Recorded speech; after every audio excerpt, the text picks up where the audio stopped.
The merits of technical analysis. Yeah. Where can I access this sort of stuff? Or is this stuff all done for traders? Okay, you can access it in a number of different ways. There's lots of books out there, lots of stuff on the internet. There are courses that are offered locally, there are courses that are offered internationally. So there's a lot of information out there which you can access. In fact, a lot of websites will offer free technical analysis. You'll get really?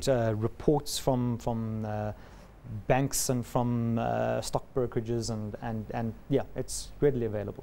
Okay, so if I go into Google and start searching, I can actually get this sort of information that you're talking about. That's it, and things like a moving average, a trend line, a channel line, a head and shoulders top formation or bottom formation, whatever it is. You can just go Google it and you'll get the definition and you'll see examples, so it's readily available.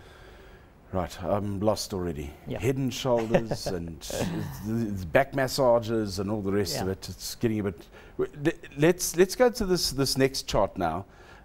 This is Standard Bank, is that right? Yeah, Standard Bank. Okay. So we showed some charts earlier where the trend was quite simple and easy to follow, and you could clearly see you're in an uptrend, you're in a downtrend, uptrend, downtrend. Sometimes it becomes a little bit more difficult, and sometimes you actually get periods of sideways movement, which is actually non-trending. So here we've got Standard Bank. You can clearly see the down sort of trend over there, and it's between two channel lines.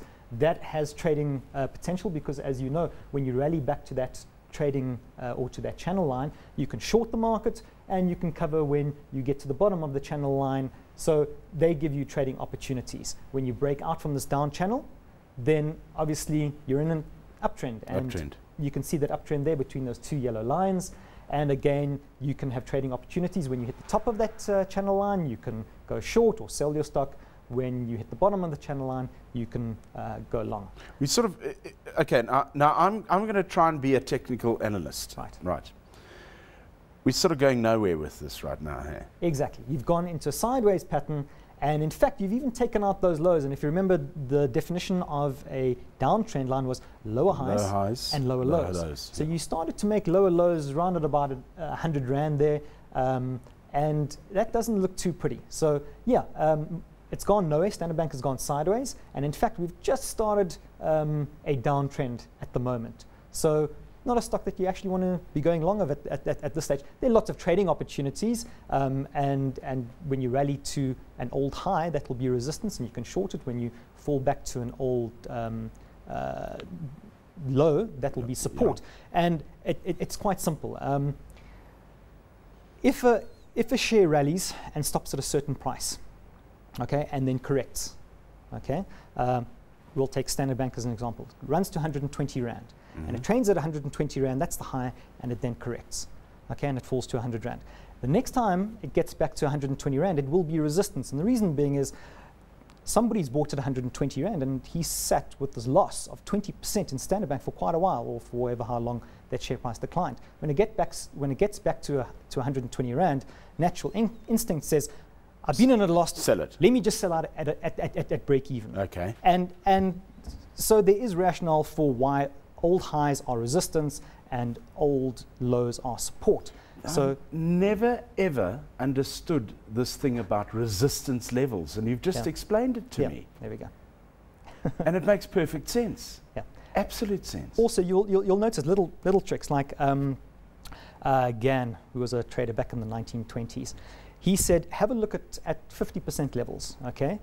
It's a psychological level. You know that when your wife goes to the mall and she walks past a store and there's a 50% sale, she's in there. Because it's just a psychological thing. It's half price. You've got to look at something if it's half price. If it was 32% off or 43% off or 45, it doesn't quite have the same appeal. 50% sounds good. Yeah. And the same thing happens with shares. So go to major highs on any stock, and you'll find that 50% of that high usually is support. And if it's not support, it breaks through it and it always retests it. So that 50% area of stock prices is very important. So effectively, what we're looking at is market psychology, and people trade markets, and that's what people forget. So even when you look at fundamental analysis, you take, for example, between 1966 and 1980, okay, earnings, so earnings of S&P companies rose something like 247%, and the S&P actually only gained 13%. Okay? Between the next 14-year period, S&P earnings only increased by 112%, so about half of what it did. And yet the S&P index itself ran about 347%. So that doesn't make sense to me. Exactly. It's because prices move on our valuations. At some stage, we regard a 15 PE as expensive, and at other stages, 15 PEs are cheap. And what determines that? We determine that. People determine that. So we place value on stocks, and it changes over time. It changes because of the economic environment, other conditions. But now, hang on. So this lends a whole new meaning to trading, because what you're saying, and I buy into it 100%, is that trading is dependent on people, because we're the people who are doing the trading. Exactly. And there's a certain herd mentality with people and analysts. And listen, we have not been the best species on this planet in a lot of ways. So to unleash us onto a market can actually wreck a market. Well, that's why you get booms and busts. The fear and the greed in the market is human nature, and we see it in charts. And you see the greed where, bull market tops, you've got everybody buying a top. Everybody wants to buy at a top. No one wants to buy at a low. And that's just the way it goes. And we see that market psychology in technical analysis, but it makes sense because I know a lot of fundamental analysts out there, and they will come, or they will use their models, and they use very similar models, and they get intrinsic values of shares. But no analyst wants to stick his neck out too far. So you'll find that a lot of the analysts like to have a very similar view and a very similar valuation on companies. And that's why markets trend, because we all like to go in the same direction. We all like to not deviate too far from the norm. So we get trending markets. But then there are people who are different, and there are people who make a lot of money because they've got the guts to get in at the bottom where everyone is saying, oh, that share is falling out of bed. And they get in at the bottom, and the trend then goes up. Exactly. But the person who's buying at the bottom, it's not the majority of people. The majority of the people come in after he's bought, and it's probably gone up 10, 15, 20%. We should actually get us, I'll tell you what we should do. We should actually get a psychologist onto this show to talk about the type of personality who buys into what part of the market, because that is a factor here. There must be a personality type who has that guts to go in and say, right, I'll pick it up here. Yeah. It could be a very, very interesting option, actually. Let's take a look at the Sasol one now. Sure. Because this one for me was very interesting. Okay. Because right now, if I'm looking at the trend, I'd sort of be quite keen on buying. Well, you'd be right, because this is retrospective. This is 2009. Oh, okay. Well, right. Where's it now? At the moment, it's sitting at about 364 rand. Okay, well then I'm not keen on buying. Okay. I've lost out already. Yeah. Well, you would have made money if you had bought them. The reason why I put this on is, as I said, we've got chart patterns that show up, and we're talking about psychology, and that's what these chart patterns are. Okay, so you'll see there in green a head and shoulder pattern. The S is for shoulder, the H is for head, which is right at the top, and the S is for the other shoulder. So it looks like a shoulder, a head, and a shoulder.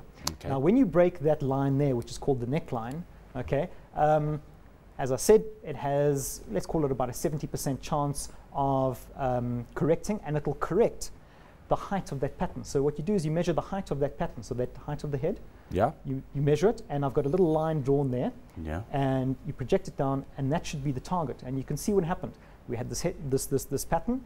We broke down from the pattern, and we reached the target. In fact, it hit that target, rallied off it, spiked a little bit below, and then we actually had a decent rally off it. Okay. So that is a trading tool, and you can actually, it has measuring implications, and it's obviously valuable as a trader. Is there a sort of definitive book that one can buy on technical analysis? Okay. Is there? I don't know about definitive, but there is a very good book. It's called Technical Analysis of the Financial Markets by John J. Murphy, and that's very good. And that would give you the sort of basics of technical analysis. Yeah. So if you are, if like me, if you know nothing about this sort of stuff and you want to try and learn something about it, then that would be the book you would suggest. Yeah, definitely. Technical analysis? Technical Analysis of Financial Markets. John J. Murphy.